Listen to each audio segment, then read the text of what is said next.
دفعہ کا ذکر ہے کہ ایک شاہی سونار تھا جس کی 3 بیٹیاں تھیں۔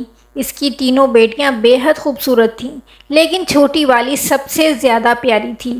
اس سونار کو اپنی تینوں بیٹیوں سے بے انتہا پیار تھا۔ وہ بس ڈرتا تھا کہ کہیں اسے کوئی چھوڑ کر نہ چلی جائے۔ اس لیے ایک دن سونار نے فیصلہ کیا کہ وہ اپنی تینوں بیٹیوں سے پوچھے گا کہ وہ اس سے کتنی محبت کرتی ہیں، اور وہ یہی سوچتے ہوئے اپنی سب سے بڑی بیٹی کے پاس گیا اور پوچھا، بیٹی تم مجھ سے کتنی محبت کرتی ہو اور جو کچھ میں نے تمہیں دے رکھا ہے کیا اس پر خوش ہو؟ بڑی بیٹی نے جواب دیا، بابا جان میں آپ سے اپنی جان سے بھی زیادہ محبت کرتی ہوں اور جو آپ نے مجھے دیا ہے وہ میری خواہش سے زیادہ ہے۔ سونار یہ سن کر بے حد خوش ہوا اور اپنی بیٹی کو ایک قیمتی سونے کی مالا دی۔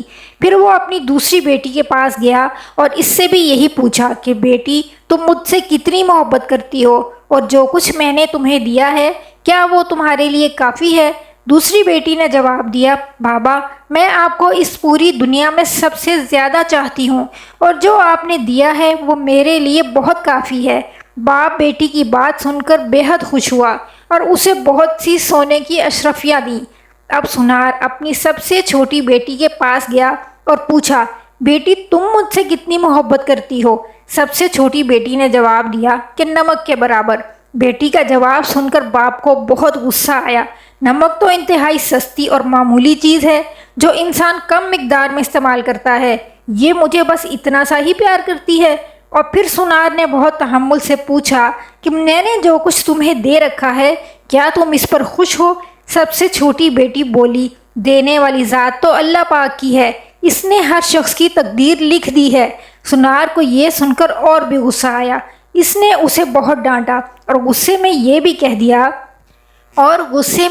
کہہ دیا کہ مجھے پتا ہے تم ایک دن مجھے چھوڑ کے چلی جاؤ گی، اس لیے بہتر ہے کہ ابھی سے اس گھر سے چلی جاؤ، میں بھی دیکھوں تمہیں اپنی تقدیر سے کیا ملتا ہے۔ باپ کی بات بیٹی کے دل پر جا کر لگی اور وہ کسی کو بھی بتائے بغیر گھر سے روتے ہوئے نکل گئی۔ وہ لڑکی ایک دریا سے گزری تو اس نے مٹی اور گھاس پھوس اٹھا کر اپنے لباس پر مل لی تاکہ وہ پہچانی نہ جا سکے۔ اس کے بعد وہ بادشاہ کے محل کے باہر جا کر رک گئی اور باہر کھڑے سپاہیوں سے کہنے لگی کہ سنو، مجھے کام کی ضرورت ہے، کیا تم مجھے محل میں کسی کام پر رکھوا سکتے ہو؟ مجھے سب کام آتا ہے۔ نہیں بیوی، ہم ایسے کسی کو کام پر نہیں رکھتے، جاؤ یہاں سے۔ لڑکی اداس ہو گئی لیکن پھر سے اصرار کرنے لگی، دیکھو مجھے کام کی بہت ضرورت ہے، میرے لائق کوئی تو کام ہوگا محل میں۔ اس سے پہلے کہ سپاہی اسے بھگاتے ایک باورچی اس کے پاس آ کر کھڑا ہو گیا اور اس نے شاید لڑکی کی بات سن لی تھی۔ اس نے کہا کہ مجھے ایک مددگار کی ضرورت ہے، تو اس لیے اس نے لڑکی کو اپنے ساتھ کام پر رکھ لیا۔ باورچی نے اسے سارے کام سمجھائے اور اسے اس کے سونے کی جگہ بھی دکھا دی جہاں اور بھی عورتیں تھیں۔ کسی کو اس لڑکی کا نام تو معلوم نہیں تھا، تو اس کا مٹی سے اٹا لباس دیکھ کر سب نے اس کا نام مٹیاری رکھ دیا۔ اگلے دن محل میں ہلچل مچی۔ بادشاہ ایک بہت بڑی تقریب کا انعقاد کر رہے ہیں، اس میں ہر کوئی شریک ہو سکتا ہے۔ تمام ملازم عورتیں اپنے آپ کو سنوارنے میں لگ گئیں۔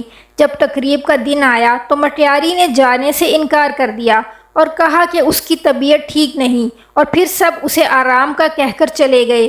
کچھ ہی دیر کے بعد مٹیاری اٹھی، اپنا پرانا لباس اتارا اور ایک خوبصورت سی پوشاک پہن لی جو وہ اپنے ساتھ لائی تھی۔ پھر اس تقریب میں چلی گئی۔ وہ اتنی خوبصورت لگ رہی تھی کہ وہاں تمام حاضرین کی نظریں اسی پر تھیں۔ ہر کوئی تعجب میں تھا کہ اتنی حسین لڑکی کون ہے۔ وہاں بادشاہ کا بیٹا بھی موجود تھا۔ اس نے جب اتنی حسین لڑکی کو دیکھا تو دیکھتا ہی رہ گیا۔ اب اس شہزادے نے پوری تقریب بس مٹیاری کے ساتھ باتوں میں گزار دی۔ شہزادے نے کسی اور کی طرف آنکھ اٹھا کر بھی نہ دیکھا۔ پھر مٹیاری کسی کی بھی نظروں میں آئے بغیر واپس محل میں آ گئی۔ اگلے دن عورتوں نے کہا کہ تمہیں وہاں ہونا چاہیے تھا۔ کل بادشاہ کا بیٹا ایک حسین لڑکی کا اسیر ہو گیا، سارا وقت اسی کے ساتھ رہا۔ مٹیاری بولی کہ ہاں، کاش میں بھی جا سکتی۔ کچھ دنوں کے بعد بادشاہ نے پھر سے ایک تقریب رکھی۔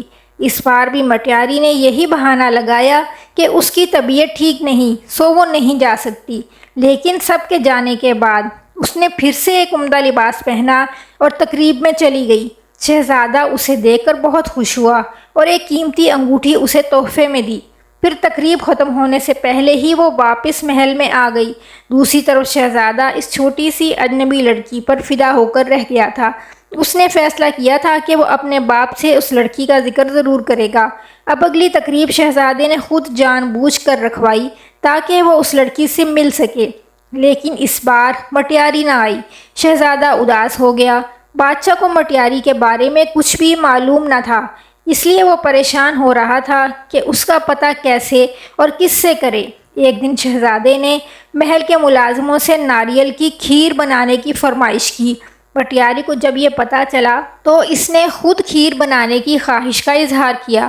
اسے اجازت دے دی گئی۔ مٹیاری نے کھیر بنانے کے بعد وہ قیمتی انگوٹھی جو شہزادے نے اسے دی تھی کھیر میں ڈال دی۔ اب شہزادہ میز پر بیٹھا کھیر کھا رہا تھا۔ جب کھانا کھا چکا تو دیکھا کہ پیالے میں انگوٹھی پڑی ہے۔ وہ انگوٹھی پہچان گیا اور جلدی سے اپنے ملازمین کو بلوایا۔ ملازمین نے بتایا کہ یہ کھیر ملازمہ نے بنائی ہے۔ پھر مٹیاری کو بلوایا گیا۔ شہزادہ مٹیاری کو پہچان نہ سکا، لیکن جب مٹیاری نے بولنا شروع کیا تو شہزادے کو اس کی آواز سن کر یقین ہو گیا کہ یہ وہی لڑکی ہے جو اس سے تقریب میں ملی تھی اور جس پر وہ دلہار بیٹھا ہے۔ پھر مٹیاری نے اپنا سارا قصہ شہزادے کو بتایا کہ اس محل میں کس طرح پہنچی۔ شہزادے نے مٹیاری کا بادشاہ کو بتایا اور ان دونوں کی شادی کر دی گئی۔ شادی کے بعد ایک بہت بڑی تقریب رکھی گئی۔ اس تقریب میں صرف شہر کے بڑے بڑے تاجر، سوداگر اور عہدیداروں کو بلوایا گیا تھا۔ مٹیاری کے بابا بھی اس تقریب میں موجود تھے۔ کھانے کا وقت ہوا تو میز طرح طرح کے لذیذ کھانوں سے بھر دی گئی، لیکن جب سب نے کھانا شروع کیا تو کھانے میں نمک ہی نہیں تھا۔ مٹیاری کے بابا نے بادشاہ کو مخاطب کر کے کہا، اس میں تو نمک ہی نہیں ہے۔ بادشاہ مسکرایا اور کہنے لگا، کیا ہو گیا سنار صاحب، صرف نمک ہی تو نہیں ہے، باقی سب کچھ تو ہے نا اس میں۔ یہ سن کر سنار کی آنکھوں میں آنسو آ گئے۔ بادشاہ نے اسے تعجب سے دیکھا اور پوچھا کہ جناب آپ رونے کیوں لگ گئے؟ سنار نے کہا کہ آج میں اپنی بیٹی کی بات سمجھ گیا ہوں۔ کھانے میں نمک نہ ہو تو ہر چیز بد ذائقہ ہو جاتی ہے، چاہے اس کھانے میں اور کتنے ہی قیمتی مسالہ جات پڑے ہوں، لیکن نمک کے بغیر کھانا کچھ بھی نہیں۔ پھر سنار نے اپنا قصہ بادشاہ کو سنایا اور کہا کہ میری بیٹی مجھ سے ناراض ہو کر چلی گئی ہے۔ میں نے اسے بہت ڈھونڈا لیکن وہ نہیں ملی۔ میں اس کی طرف سے بے حد پریشان رہتا ہوں۔ سنار نے بادشاہ کو اپنی بیٹی کا حلیہ بتایا تو بادشاہ نے سپاہی کو کہہ کر اس کی بیٹی یعنی مٹیاری کو بلوایا اور اپنی بیٹی کو صحیح سلامت دیکھ کر باپ کی خوشی کا ٹھکانہ ہی نہ تھا۔ سنار نے بیٹی کو گلے لگایا اور اس سے معافی مانگی اور بولا، آج تمہیں اس محل میں شہزادی کے روپ میں دیکھ کر میں تمہاری دوسری بات کا مطلب بھی سمجھ گیا ہوں کہ دینے والی ذات صرف اللہ تعالیٰ کی ہے۔ ویڈیو پسند آئی ہو تو لائک، شیئر اور سبسکرائب کریں اور کوئی اچھا سا کمنٹ بھی ضرور کر دیں۔ اللہ ہم سب کو اپنے حفظ و امان میں رکھے۔ جزاک اللہ۔